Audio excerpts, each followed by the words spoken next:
CID के रहते अपराधियों के सपने कभी पूरे नहीं होते। सीआईडी? क्यों डॉक्टर ज्ञान? पेशा डॉक्टर का और काम एक अपराधी का। अबे देख क्या रहे हो? उड़ाओ सीआईडी वालों को।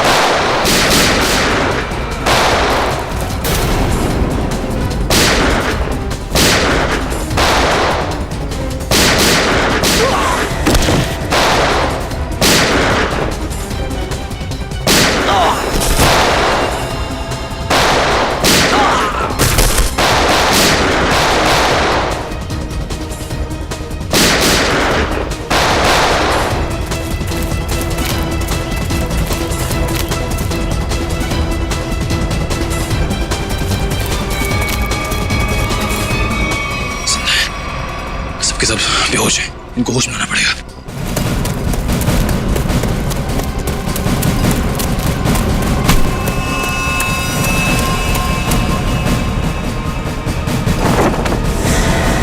तुम जिंदा लोगों को मम्मीफाई करी थी ना? मैं तुम्हें सिखाती हूँ मम्मीफिकेशन किसे कहते हैं। अपराधियों को मम्मीज बनाने का काम हम करते हैं।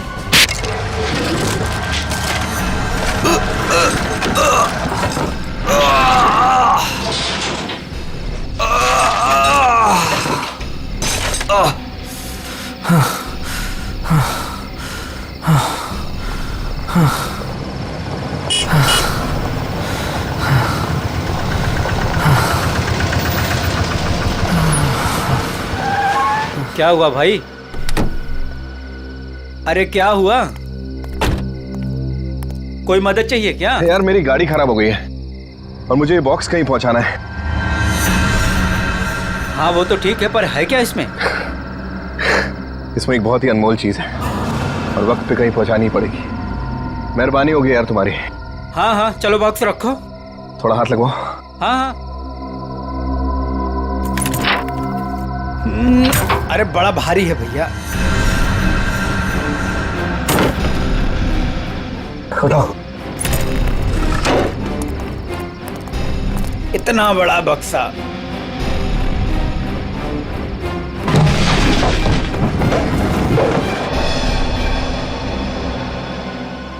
ये एड्रेस है, इस बक्से को इस जगह छोड़ देना। क्या मतलब है? आप नहीं आ रहे हो?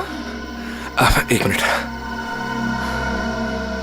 ये कुछ पैसे रखो, इसे सही जगह पहुंचाओ। बक्सा उतारिए। हाँ? मैंने कहा ना बक्सा उतारिए। अरे मुझे नहीं करनी आपकी मदद। अरे बेवकूफ समझा आपने? हाँ, बक्से में क्या है क्या नहीं है?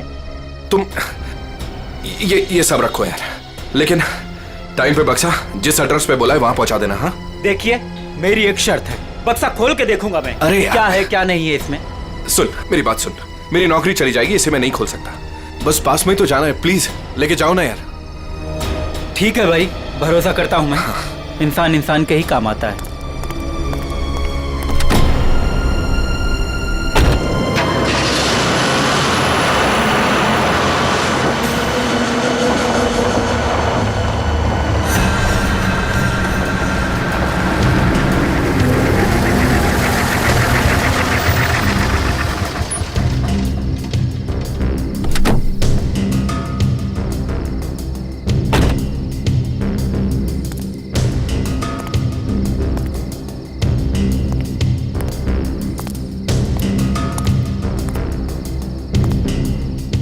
पता तो यही।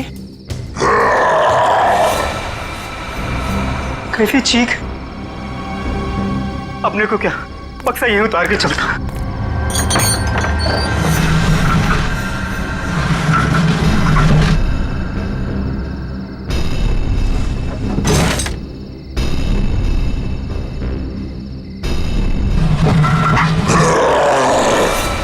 बक्से में से चीख! हे भगवान!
जरा जल्दी जल्दी हाथ पैर चलाओ तुम लोग सब लोग।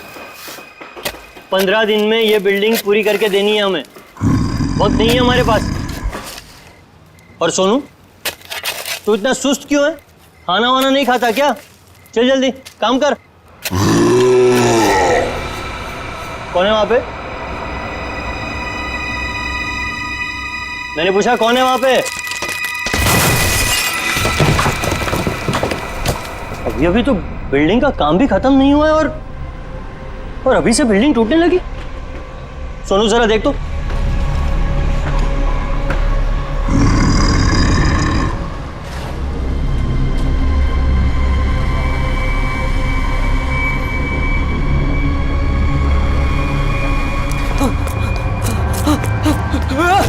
भागो, सब भागो ऐसे। सोनू, वरना सब मारे जाओगे। सोनू हुआ क्या? सब। अरे हुआ क्या? किस चीज की आवाज थी?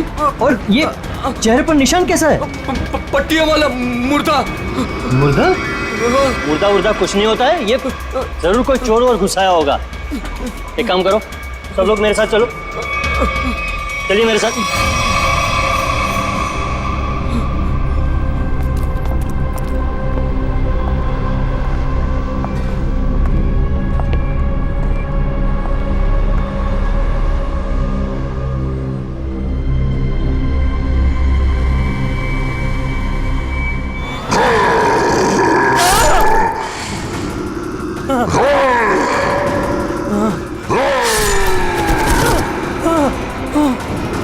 भागो भागो, सब यहाँ से भागो। पट्टियों वाला मुर्दा, भागो।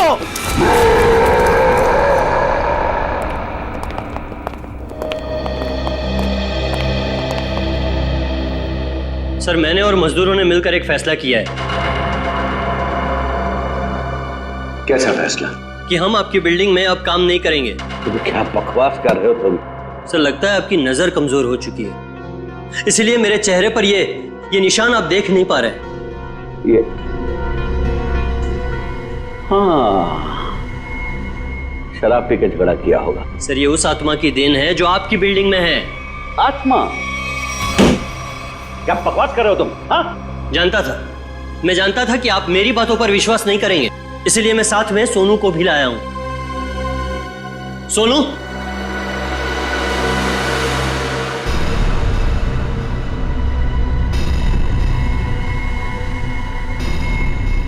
देखिए सर, बेचारा इतना घबरा गया है कि कुछ बोल नहीं पा रहा है। सोनू, ये सब क्या है? साहब, पट्टी वाला मुर्दा। और कौन है इधर? कौन है? कौन है उधर?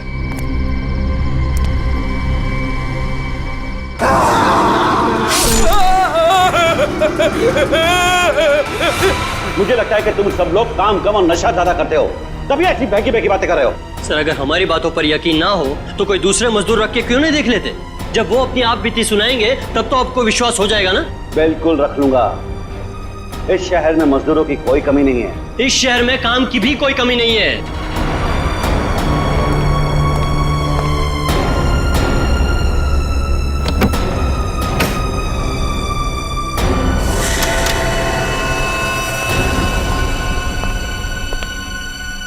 ये तुम्हारा आज तक का हिसाब।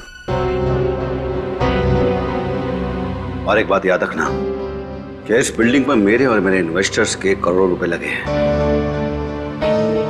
तो तूने बाहर जाकर इस बिल्डिंग के बारे में कोई बकवास की या कोई झूठी अफवाह भी फैलाई तो फिर मुझसे बुरा कोई नहीं होगा। दिनेश, पैसे कोई पेड़ पे नहीं उगते, समझे? हाँ, और हम तुम्हारे फाइनेंसर हैं, कोई एटीएम मशीन नहीं कि जब दिल में चाहा कार्ड डाला और पैसे ले लिए। देखिए, आप लोग बेवजह भड़क रहे हैं। बेवजह? तुमने कमिटमेंट किया था, अब तक बिल्डिंग तैयार हो जाएगी, क्या हुआ? हाँ चंदू, मैं बिरयानी बना रहा हूँ, कोई 2 मिनट में बनने वाला बर्गर नहीं। जब आप लोग बिल्डिंग की क्वालिटी देखेंगे तो आप लोगों को खुद ब खुद ये एहसास हो जाएगा कि आप लोगों का पैसा बिल्कुल सही जगह लगा है। हाँ, पता चल रहा है कि इन्वेस्टमेंट कहाँ पर हो रहा है? वैसे काफी अच्छी पार्टी दी है आपने अपने शादी के सालगिरह की। और नताशा, एक्सक्यूज मी, आप सॉरी सर, मैं आप लोग को तो अपनी फ्रेंड से मिलवाना ही भूल गई। Meet come. She is Tina, Swati. बस हमें किसी से नहीं मिलना। दिनेश, इस बार अगर तुमने जबान पलटी ना, 15 दिन मतलब 15 दिन, दैट फाइनल। हाँ हाँ 15 दिन पक्का। और हाँ, 15 दिन से ज्यादा हुआ ना तो तुम्हारा घर और भाभी जी के गहने बेच करके अपने पैसे हम लोग वसूल लेंगे, समझा? अरे पक्का कहाँ? दिनेश सुनो ना। एक्सक्यूज मी, आपकी भाभी बुला रही है मन से। Excuse me. जल्दी आइए ना। क्या है? दिनेश देखिए ना, मार्केट में नया हार आया है, आप कभी लेकर देंगे मुझे ये? बस हार और गहने, इन चीजों के अलावा तुम्हारे लिए और कोई चीजें इंपॉर्टेंट है ही नहीं। पति जी है हमारे, तुम्हें कोई फर्क नहीं पड़ता। मन तो करता है कि तुम्हारा गला दबा दूं। क्या बात है पापा, आप मम्मी पर इस तरह से क्यों चीख रहे हैं? मैंने सिर्फ सालगिरह का तोहफा मांगा था और ये ऐसे कर रहे थे मुझ पर। आशा, ये जो तुम्हारे ठाट बाट और ऐशोआराम है ना, वो केवल इसीलिए है क्योंकि तुम्हारा ये पति दिन रात गधे की तरह काम करता है। पापा, अगर आपके पास इतना ही पैसा है ना तो थोड़ा हम पर भी खर्च कर दो प्लीज। पहले तो आपने फ्लैट देने के लिए भी मना कर दिया, और अब जब मम्मी ने आपसे एक छोटा सा हार मांगा तो उसमें भी आपको दिक्कत है। तुम दोनों नालायक बच्चों को तो मैं कुछ दूंगा नहीं, और तुम लोग मेरे घर में रहते हो, इसी बात से खुश रहो।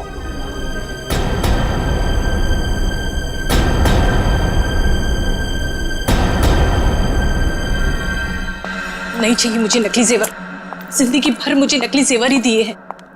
एक छोटा सा हीरे का हार ही तो मांगा था मैंने।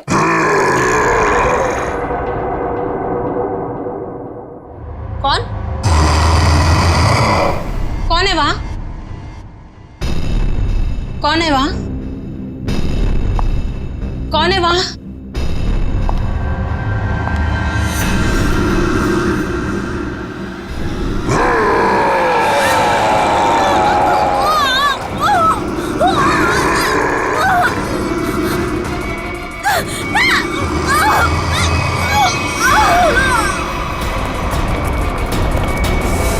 आशा, आशा, आशा, क्या मम्मी? आशा, सांस क्या हुआ मम्मी को? मर गई।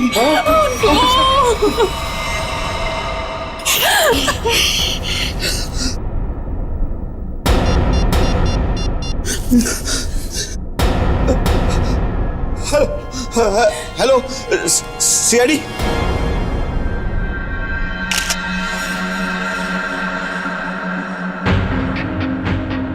ये निशान देखा गले पे? हाँ सर, लगता है काफी जोर से गला दबाया खूनी ने। ये जो नेकलेस है ना, इससे पकड़ के घसीटा है, तभी निशान इतने गहरे हैं। शायद बिल पाइप के टूट जाने से मौत हो गई इनकी।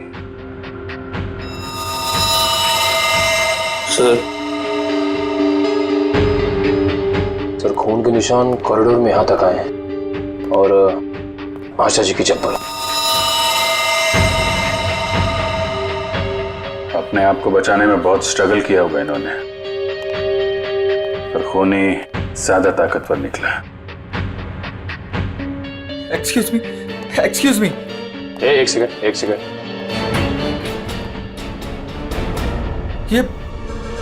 ये सब कैसे हो गया सुलेखा? आज तो इतना शुभ दिन था, शादी के सालगिरह वाले दिन। आपकी तारीफ? जी मैं सुलेखा का हस्बैंड। अच्छा, तो आशा जी आपकी सास थी? जी। सास ससुर की एनिवर्सरी पार्टी में आप काफी लेट नहीं आ रहे हैं? वो बिजनेस मीटिंग में फंस गया था, इसलिए लेट हो गया। बस अभी पहुंचा हूं। ठीक है, इधर आ जाइए आप। दिनेश जी, आपको किसी पे शक है? कौन कर सकता है ऐसा काम? सर, मेरी वाइफ की किसी से कोई दुश्मनी नहीं थी। सर, मैं यही कह रहा हूँ कि दिनेश ने खुद ही अपनी बीवी का फोन करवाया है। सर, हमने इसका झगड़ा सुना था। ये अपनी बीवी से कह रहा था कि मैं तुम्हारा गला दबा दूंगा। पति जी है हमारे, तुम्हें कोई फर्क नहीं पड़ता।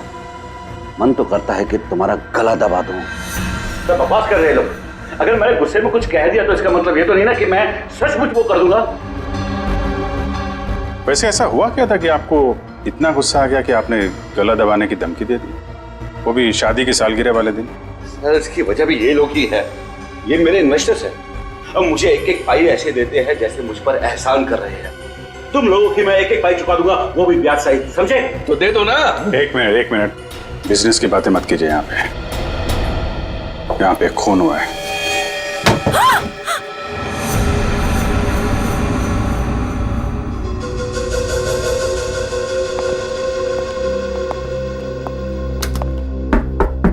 कौन है अंदर? दरवाजा खोलो।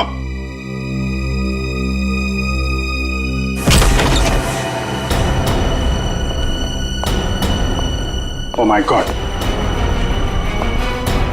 कौन है ये? सुनिए। छोटो, कौन हो तुम हैं? और यहाँ क्यों चुप के बैठी हो? मुर्दा पट्टियों वाला मार डालेगा। सर डरी हुई है, ऊपर से जख्मी भी। देखो, आप बिल्कुल घबराइए मत। हम लोग सीआईडी से हैं। आपका नाम क्या है? कोमल। कोमल? कोमल, आप यहाँ क्यों चुप के बैठी थी? वो पट्टियों वाला मुर्दा बाहर घूमते हुए देखा। पट्टियों वाला मुर्दा? जैसे मैं यहाँ से बाहर निकली तो पट्टियों वाला मुर्दा बाहर था। अच्छा ठीक है, तुम वो जो भी पट्टियों वाला मुर्दा था उसका स्केच बनवा सकती हो? हाँ। Very good. स्केच आर्टिस्ट को बुलवाओ और इस घर का कोना कोना छान मारो। देखो खूनी के बारे में कुछ सुराग मिलता है क्या? जाओ।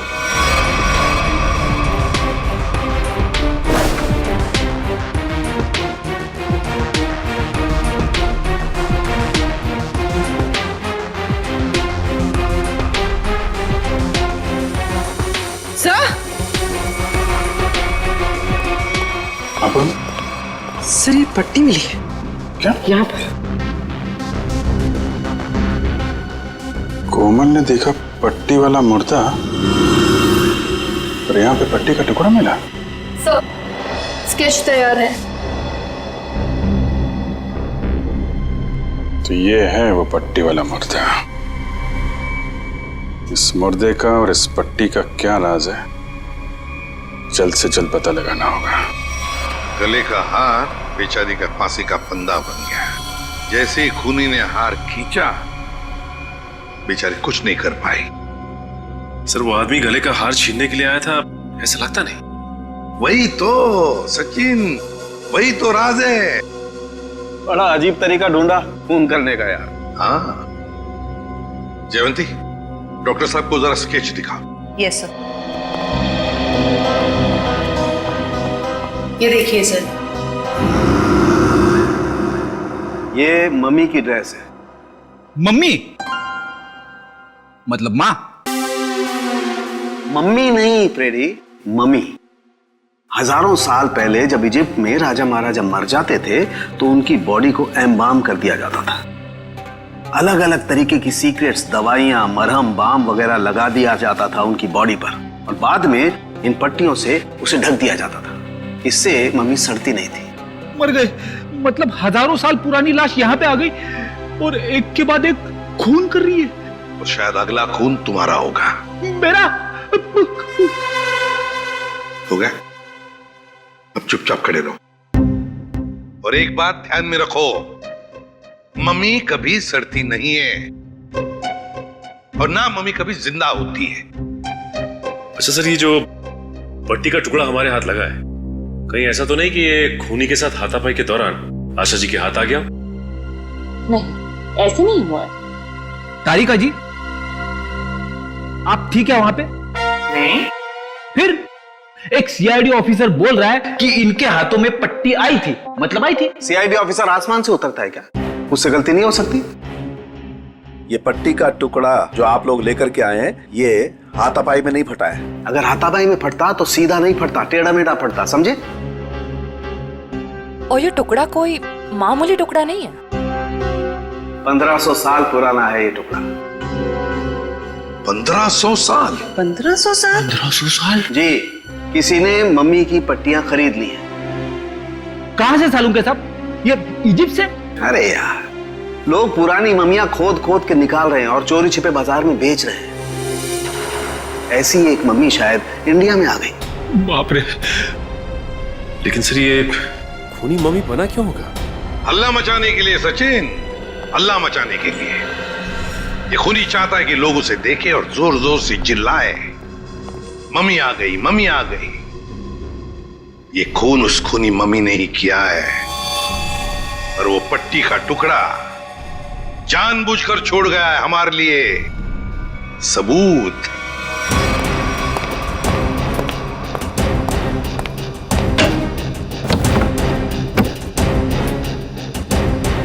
आज तो मैं इस मम्मी का काम तमाम कर दूंगा।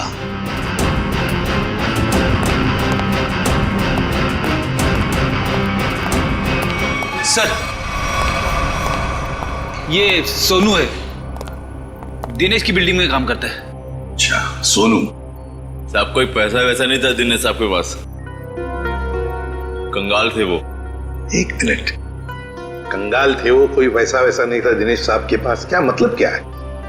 नहीं साहब, वो तो सर से लेकर पांव तक कर्जे में डूबे हुए थे, और उस बिल्डिंग की वजह से। और जब से उस पट्टी वाले मुर्दे ने हम लोगों पे हमला किया है, उस बिल्डिंग का काम भी बंद पड़ा हुआ है। पट्टी वाले खूनी ने तुम पर हमला किया? तुम पर? सर, कहीं ये वही तो नहीं जिसने आशा जी का भी खून किया? हो सकता है, बिल्कुल हो सकता है। वैसे वो पट्टी वाला खूनी दिखता कैसे है? सर, पट्टियों में लिपटा हुआ, एकदम सड़ा सा मुंह, चेहरे पे खून लगा हुआ था जैसे उसको कोई चोट लगी हो। मतलब उसकी सर आवाज भी बहुत अजीब सी थी, उसकी सर आवाज भी।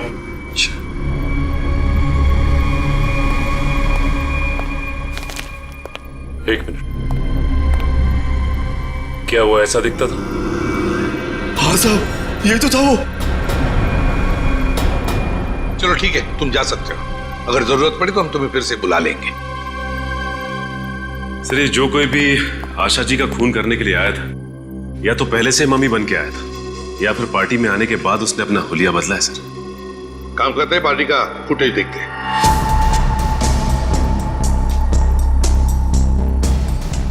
एक मिनट, पॉज करो। ये देखो, ये है ना महेश, आशा जी की बेटी सुलेखा का पति महेश। हाँ सर, लेकिन ये तो कह रहा था कि आशा जी की मौत के बाद आया था ये पार्टी में। झूठ बोला हमसे वो, झूठ बोला। जयवंती सर, फोन करके बुला लो उसे अभी, इसी वक्त।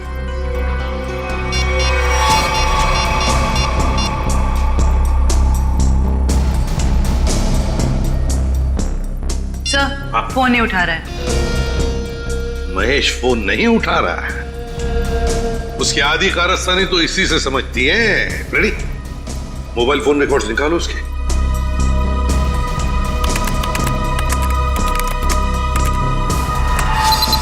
सर, ये रहे महेश के फोन कॉल रिकॉर्ड्स। 40 बार फोन किया है एक ही नंबर पे, और ये नंबर तो उसके सासू माँ का है। सर, सासू माँ से इतना ज्यादा लगाव? इस महेश से मिलना पड़ेगा। महेश,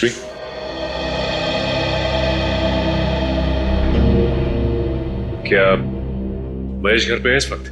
नहीं सर, महेश जी तो अभी घर पे नहीं है। लेकिन प्रॉब्लम क्या है सर? देखिए, महेश ने हम सबसे झूठ बोला।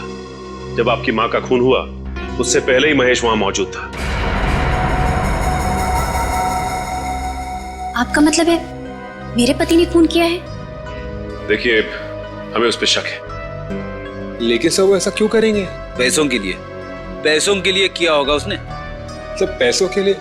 लेकिन सारा पैसा तो डैडी के पास है, उन्होंने आज तक माँ को कभी कुछ नहीं दिया। तो फिर महेश जी जो क्यों हत्या करेंगे मेरी मॉम की? अब ये सब कुछ तो हमें महेश ही बताएगा। लेकिन हाँ, अगर महेश आपसे कांटेक्ट करता है तो हमें खबर कीजिए। तो फ्रेडी, इस महेश का मोबाइल ट्रैक करो, सब पता चल जाएगा।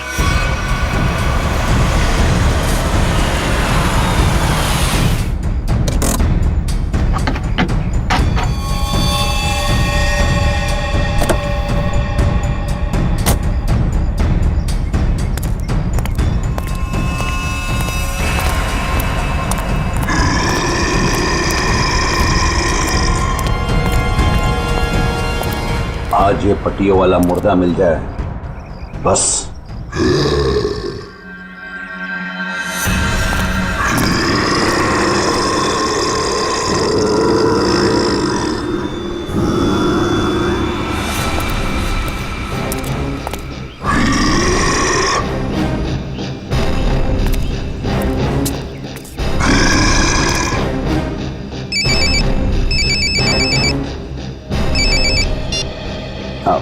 हेलो।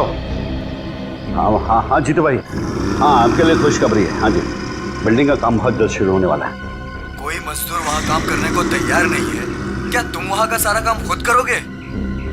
नहीं जीतू भाई, मैं उस वजह को ही खत्म कर दूंगा जिसके कारण सारे मजदूर डरे हुए हैं। आज उस पट्टी वाले मुद्दे का दी एंड है। मैं आपको बाद में फोन करता हूँ।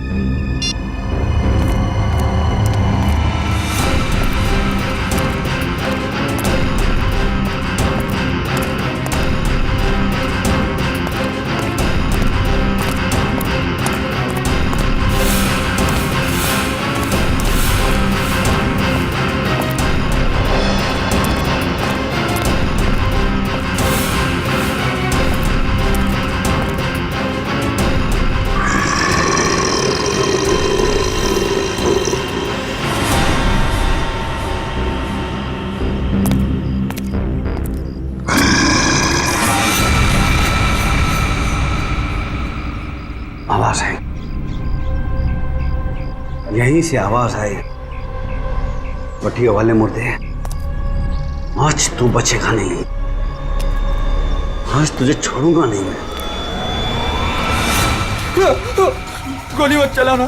तो तू ही ये सब कुछ कर रहा है और तूने ही आशा को भी मारा। नहीं, मैं ऐसा क्यों करूंगा? मैंने नहीं मारा। तू यहाँ क्या कर रहा है? मैं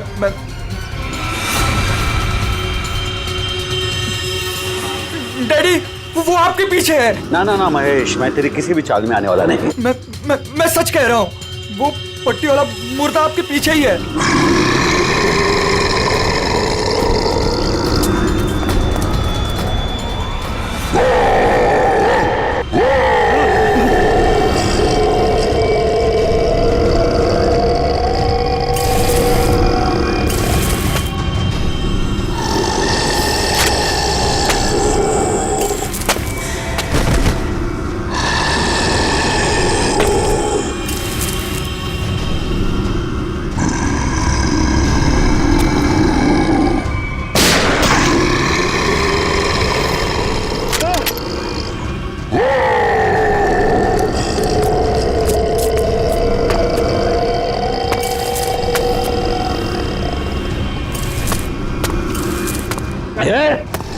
देखो भाई, तू मुझे माफ कर दे।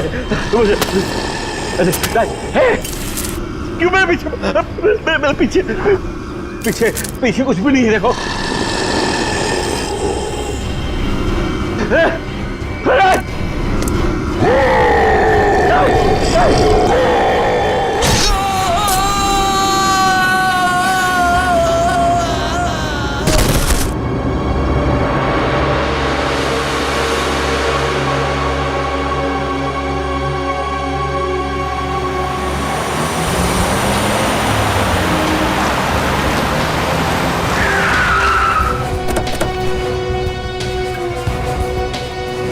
सर, मोबाइल कंपनी वालों से पता चला है कि ये दिनेश का मोबाइल भी यहीं पे है। इससे पहले महेश दिनेश को नुकसान पहुंचाए, हमें उसे बचाना होगा। अरे सर, दिनेश, चलो देखते हैं।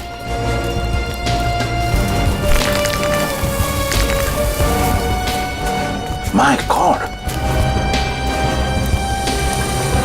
ये तो जिंदा है। सच, जल्दी से एम्बुलेंस बुला, जल्दी। फ्रेडी, जयवंती, देखो आसपास। Yes sir.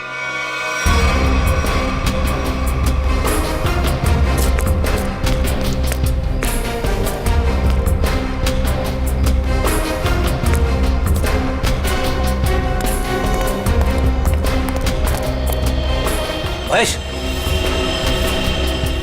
सर। हाँ फ्रेडी, क्या हुआ? सर महेश बेहोश है। महेश, महेश। सर, हाँ? ये गन पड़ी हुई थी यहाँ पे। सर हम तो सोच रहे थे कि इन सब के पीछे ये महेश है, लेकिन ये तो खुद ही बेहोश पड़ा है। हाँ, ये तो महेश के होश आने के बाद ही पता चलेगा कि ये सब किसका किया कराया है।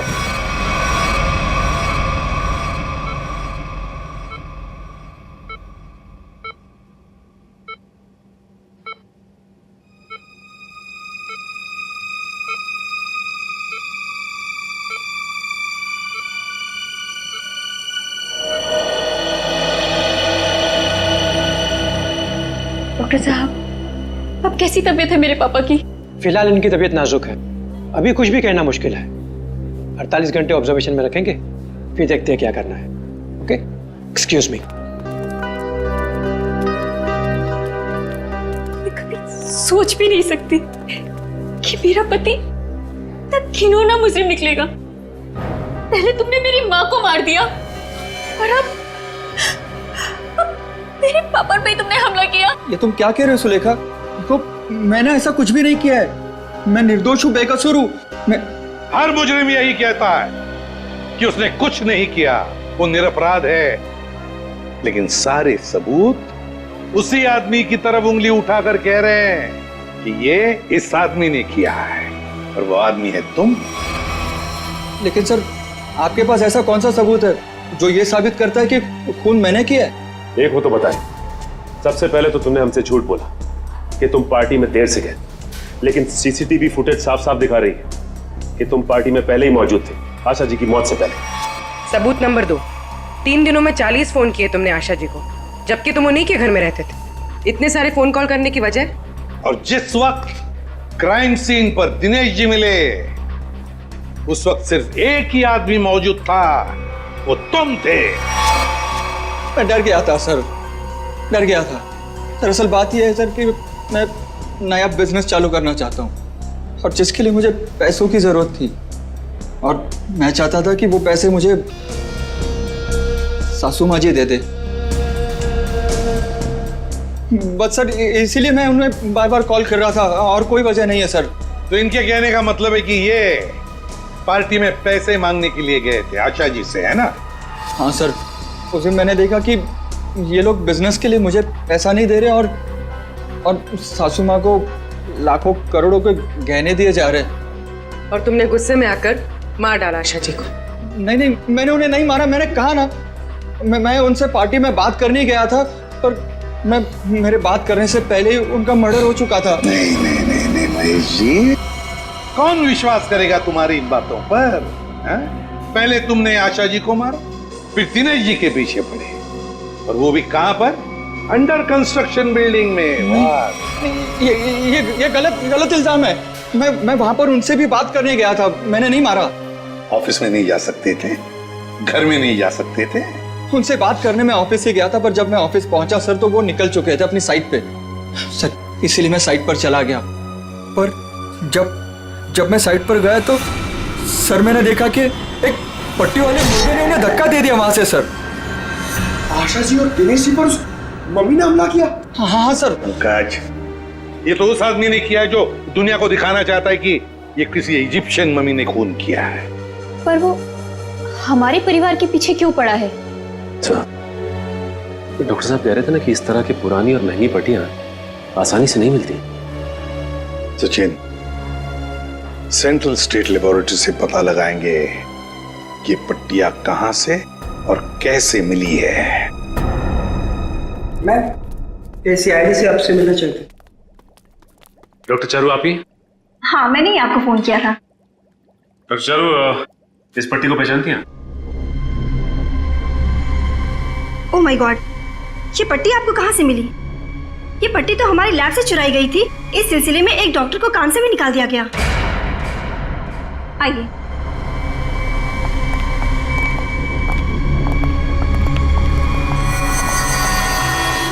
ये तो वही मम्मी है ना जो इजिप्ट में होती है। मतलब ये नींद में चलकर यहाँ पर आ गई। आप भी अच्छा मजाक कर लेते हैं। दरअसल हर साल इजिप्ट से इन मम्मीज को हमारे यहाँ रिसर्च के लिए भेजा जाता है और सर ये मम्मीज 1500 साल पुरानी है। तो क्या सिर्फ इन्हीं मम्मीज की पट्टी गायब है? हाँ सर, कुल 5 मम्मीज की पट्टियाँ चोरी हुई थी, जिसमें से 2 पे मैं काम कर रही हूँ इन्हें गलने से बचाने के लिए। अच्छा, आप कह रही थी ना कि एक डॉक्टर को काम से निकाल दिया गया पट्टी चुराने के इल्जाम में। उसकी डिटेल मिल सकती है मैं? हाँ सर, देती हूँ।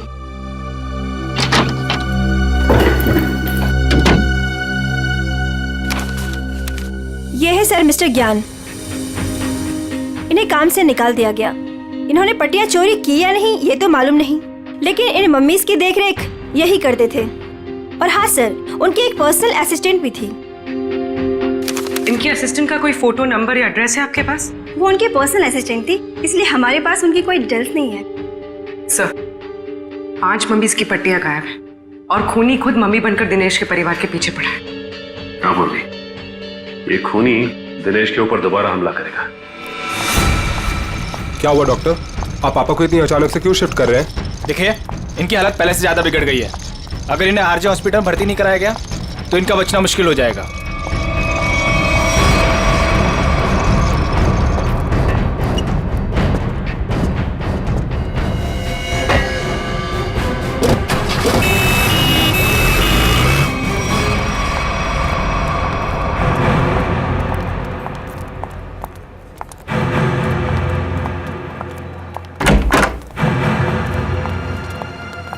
दिनेश जी तो कहीं दिखाई नहीं दे रहे यहाँ पे। वही तो, चलो देखते। अरे डॉक्टर साहब। हाँ जी, ये पेशेंट मिस्टर दिनेश कहाँ है? हाँ जी, उनको तो डिस्चार्ज दे दिया है। क्या मतलब तबीयत सुधर गई थी उनकी?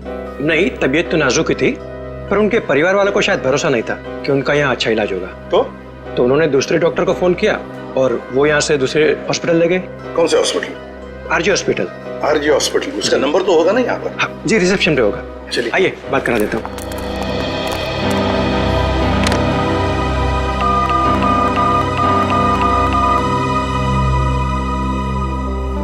Hello, RJ hospital. देखिए, मैं एसीपी प्रद्युमन बोल रहा हूँ, सीआईडी से।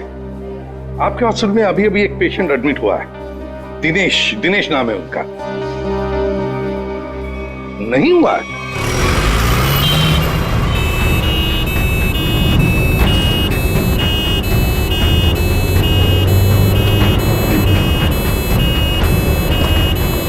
काम हो गया बॉस, तीर कमान से निकल चुका है। आप निशाना तैयार रखो।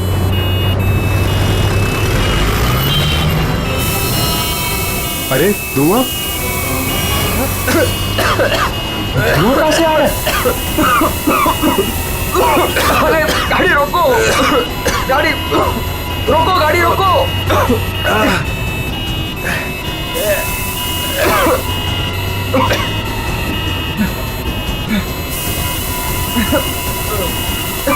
धुआं बढ़ते ही जा रहा है ये।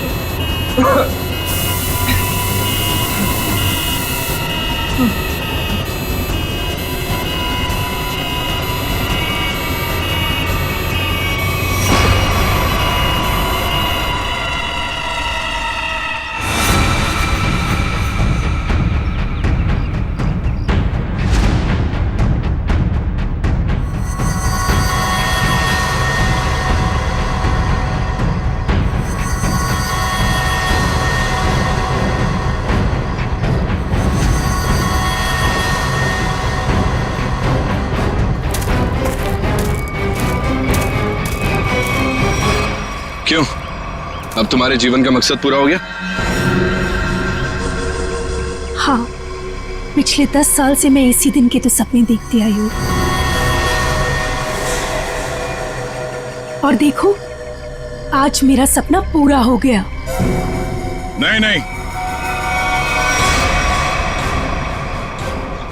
सीआईडी के रहते अपराधियों के सपने कभी पूरे नहीं होते। सीआईडी? क्यों डॉक्टर ज्ञान? पेशा डॉक्टर का और काम एक अपराधी का। अबे देख क्या रहे हो? उड़ान सीआईडी वालों को।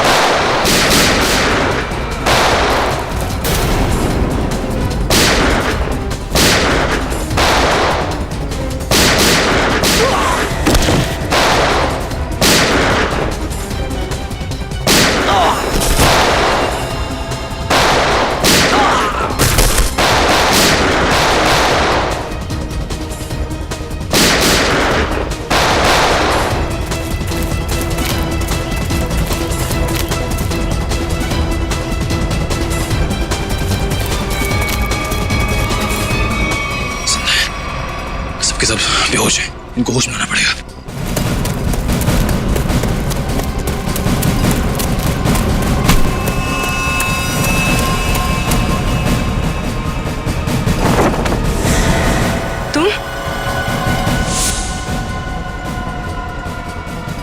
तुम जिंदा लोगों को मम्मीफाई करी थी ना? मैं तुम्हें सिखाती हूँ मम्मीफिकेशन किसे कहते हैं। अपराधियों को मम्मीज बनाने का काम हम करते हैं। मैं दिनेश की सेक्रेटरी सिर्फ इसलिए बनी ताकि इससे अपने भाई के मौत का बदला ले सकूं, और इसलिए मैंने मम्मी बनकर इसकी बिल्डिंग में काम करने वाले लोगों पर हमला किया ताकि मम्मी की अफवाह फैल जाए। तुम कुणाल की बहन हो? नाम मत लो अपनी गंदी जबान से मेरे भाई का। एक वक्त था जब वो तुम्हारा सबसे करीबी दोस्त था, और तुमने क्या किया? दोनों साथ गए थे ना विदेश पैसा कमाने के लिए। सर, इसको सहयोग से एक मम्मी मिली, और मेरा भाई चाहता था कि वो ये मम्मी वहां की देश की सरकार को सौंप दे, लेकिन ये दिनेश उसे ग्रे मार्केट में बेचना चाहता था। सर ऐसा सर।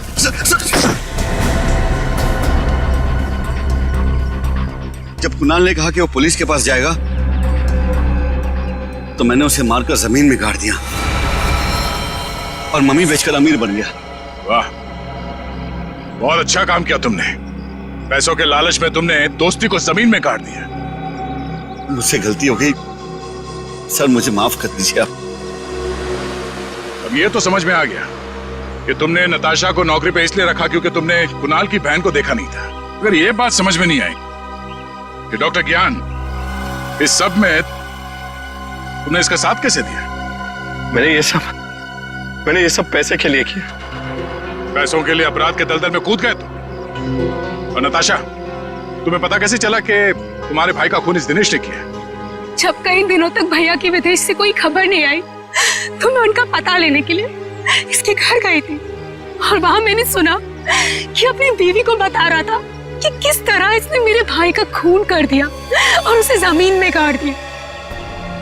आशा ये सब पहले से जानती थी, और इसलिए मुझे उसको मारने का कोई पछतावा नहीं है। पछतावा होगा, तुम सबको बहुत पछतावा होगा जब कानून तुम्हें कड़ी से कड़ी सजा सुनाएगा, शायद फांसी।